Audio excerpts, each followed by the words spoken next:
Hey there, comic book fans. I am back from the comic shop again this week. Pretty big week for me. 8 comics. Couple of first issues I pulled off the shelf. And I pulled this off the shelf too.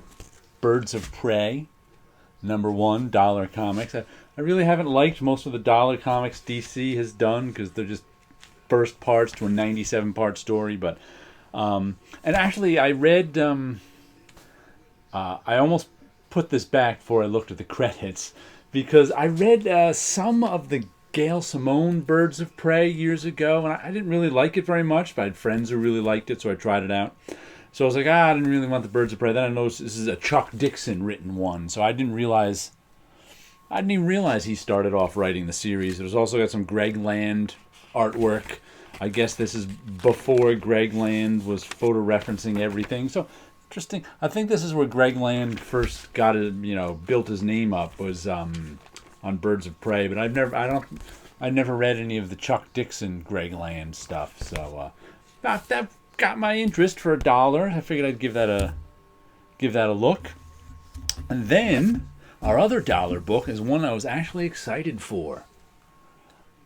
The Valley of the Worm. This is adapted by Chiller by Robert E. Howard, and this is a story from the 70s. It was like in Tales to Astonish or something like that. I don't even remember. Do they have the original cover here? Supernatural Thrillers. There we go. And I've never seen this before, but it's Gil Kane and Ernie. It says Ernie Chua, but that's Ernie Chan. He had to use a pen name for some reason for a while, but oh, nice double-page spread. But I've never read this one. But this Bronze Age stuff is really my childhood period. So when they reprint something like this, I'm especially something I've never read like this. I'm especially like, oh, cool! I want to get that one. So Valley of the Worm, I'm looking forward to it.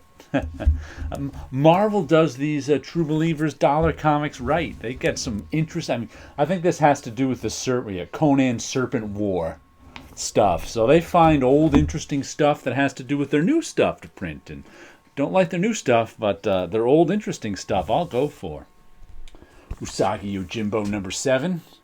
A couple of his regulars are back. What are they? What are these? Is that what's his name? Jen and Stray Dog or something like that. This guy right here is a regular. He shows up every now and then. And you'd think I know his name after reading him for all these years. Oh, he's a bounty hunter, that's right. And the other one, there's the other one. Instead of Lone Wolf and Cub, he's like Stray Dog and Cub or something. He was like that. I can't remember. But, yeah, fun stuff. Always like Usagi. It's in color now. Pick yourself up some. And here's a first issue I picked up. The Butcher of Paris. It's a historical comic that's right up my alley. What does it say? It's the height of the German occupation of Paris during World War II, and the Nazis are not the only ones the citizens have to fear. A serial killer is using the events of the time to cover his activities, a fact which the authorities are just beginning to discover. Script Stephanie Phillips, art Dean Kotz. Thought it looks pretty cool. Like, this is one, I don't know if it's Dark Horse, it must be a miniseries. I just love history. I love historical fiction. So a comic book about historical fiction, I'm up for. Paris during the Nazi occupation. Hey, sounds good. Sounds like it can be interesting. Then, another one I picked off the shelf. 20XX by Jonathan Luna and Lauren Keeley. Didn't he used to do... he used to do work with his brother, Joshua. And then he did the last 2 series were with another woman whose name I can't remember. Wonder what happened to her. But this one's in black and white also. And I didn't actually like... can't remember the name of his last series, which I didn't actually like. So I was kind of hesitant picking this one up. But I have no idea what it's about. Oh, hold on. His last one's... Here's a list of all his and his brother's stuff. Let's see. What was the last one called? Do they have it here? Alex and Ada was good. Oh, Eternal Empire. I bought it all. It was like 12 issues. I bought it. It wasn't so bad that I didn't buy it, but I ended up just not liking it. It was just kind of The Sword is very good of theirs, and Girls is very good. That's the other one. Yeah, there's Girls over there. I actually have the deluxe editions on my shelf of those two. That's good stuff. Okay, let's see what else. Oh, the new issue of Ragnarok by Walt Simonson. Laura Martin on the colors. And Jonathan Workman on the... That's a good, heavy comic. That's on some good paper stock. With a good... This one feels good. It's a $5 comic too, so it better feel good. But that's got some nice paper stock. That's got some nice stock inside. Enjoying the story.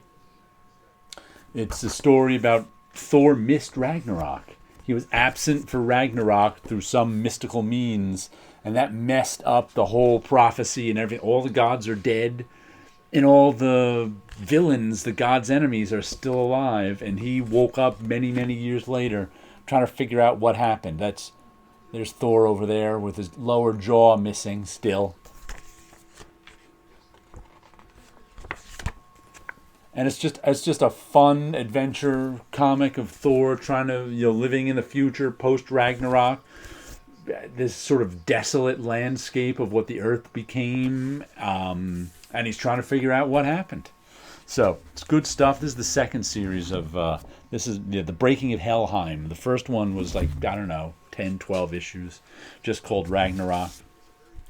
Then we've got Manifest Destiny number 39. Last issue was a weird one. There was this whole moral crisis over whether they should kill these giant slug monsters or not. Ooh, look at that. They just ran into another monster. This is the Lewis and Clark expedition during Thomas Jefferson's presidency. When he sent them across the country to see what was there. It was right after the Louisiana Purchase. Except in this world, there's monsters. So they're running into, besides the Native Americans, they're running into giant monsters of different types. And they got Sacagawea with them to guide them. So some of the historical figures are the same, but there's giant monsters. Fun story. I really like the artwork on it, too. It's always... One of the things I've liked about the art is this nice painterly coloring it's had all the way through. Who is the colorist on this? Hold on a second. Let me tell you who did it. The writer is Chris Dingus. Or Dingus, I don't know how you say his name. Matthew Roberts is the artist, and Owen Gienny is the colorist, with Pat Brousseau on the letters. But it's just been a very, very pretty series too. Like I said, the actual art, the drawing is nice, and the painterly color really, really works. There's a lot of sort of textures and effects, and not effects in the term and in the special effects term, but more like watercolor effects. But they're they're computerized. They're clearly not watercolor, but they kind of resemble watercolor. And matter of fact, if you look in the background here, it's even using a watercolor paper as the background texture. So it's got a very watercolor, very naturalistic feel. That's good. All right, what else do we got? Oh, this is our last one. Strange Skies over East Berlin. Issue number 3 of 5. Or 6, I don't know what. But this one takes place in, what's the year? Is in the early 80s, was it? Some nice artwork. The Berlin Wall is still up in East Berlin, and our hero, or our protagonist, whoever he is, he's not quite heroic just yet, is a spy living in East Berlin, giving information to the Western powers, not the anti-communists. And over the Berlin Wall one night came some kind of UFO. They don't know what it is, and he was sent in to find out what it was, not only by the people he's spying for, but by the people he's supposed to be working for, the East Berliners. Oh, there's some nice artwork. Oh, it looks like the everything's gone crazy now because there was the last issue. They were in this bunker. He was in this bunker trying to find out what happened. The army was there, scientific guys were there, and things went haywire. Some sort of alien supernatural thing was let loose and was wreaking havoc throughout the bunker. And it looks like he's wreaking havoc in East Berlin now. But once again, history, right up my alley. So, a nice historical story. Who's this? Jeff Loviness, Lisandro Esterin, Patricio Del Pesce. There's your creative team. Oh, one more thing I want to show you. I got out of the library this week. The Comic Book History of Comics. There's the UPC and the ISBN number if you want to look it up.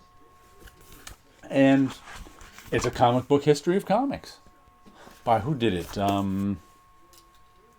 Fred Van Lente and Ryan Dunleavy, with an introduction by Tom Spurgeon, who I think just died last week. He was a comic book, I saw his name over the years, like a comic book collector, historian, journalist guy.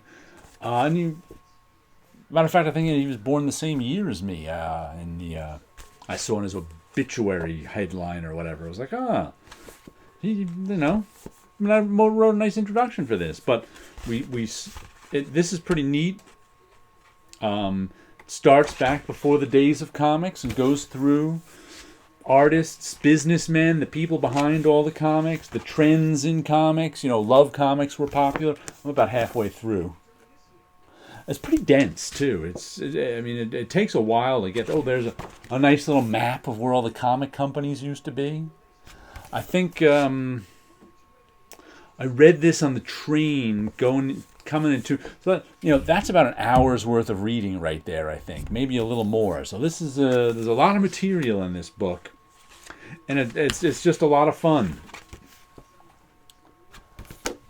Once again, it's history. It's comics.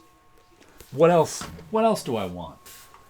And let me show you a little artwork. I don't even know if this one's done. I was working on it today. It's so strange that I wasn't sure. Sometimes I do something so weird that I'm not really sure what to do with it.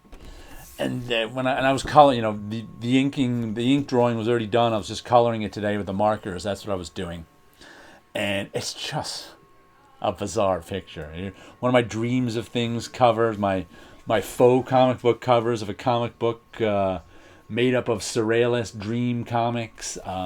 Maybe one day I'll make an actual comic of dreams of things. But until then, I'll just keep doing covers. But yeah, this one, like I said, I'm not sure if I'm done with it. I think I might be. But sometimes things have to sit around for a while and percolate before I go, yeah, that's over. Let me give it one or two more things. But that's one of those that has to percolate. All right. So you guys have a good week out there.